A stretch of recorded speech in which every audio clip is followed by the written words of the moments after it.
Hello and welcome back to another video on SW Fight Hub. We're going to be looking at what is next for Israel, the last stylebender Adesanya, after his unfortunate defeat to Dricus Du Plessis in the huge UFC middleweight championship fight from Perth at UFC 305 this past weekend.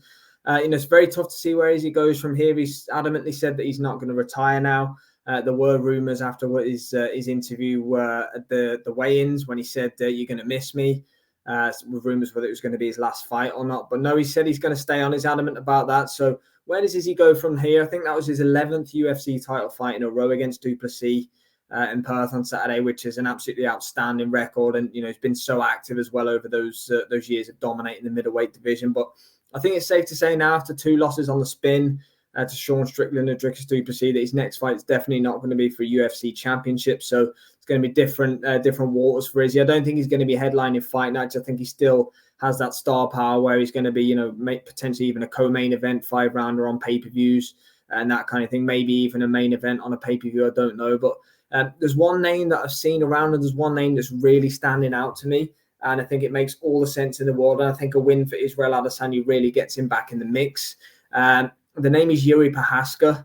I think it makes a lot of sense for both guys. Both guys, obviously, Yuri's just lost his last one to Alex Pereira after a really big win over Alexander Rakic at UFC 300. Izzy's lost 2 in a row. A win for either guy gets him right back into title contention. It's just a question of where does the weight line out, because Yuri's been in 205 for his whole UFC career. Israel's took one fight at 205, but he's been a career 185 really since he's been in the UFC.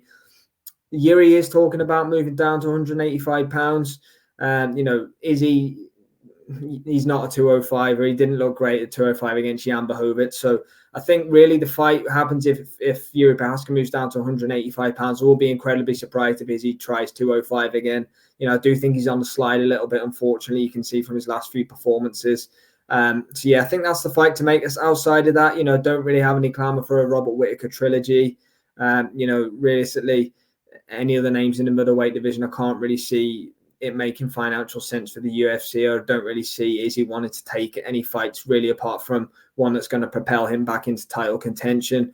If Khamzat Chimaev beats Robert Whittaker, I'm unsure if they are going to fight, but they are scheduled to fight at the Abu Dhabi pay-per-view headlined by Topuria and Max. If they do fight, maybe if Khamzat wins, the Khamzat versus Israel Adesanya fight could make sense towards the end of the year or early on next year. I don't know, but that Yuri Prochazka matchup is standing out to me. I think that should be next for Izzy.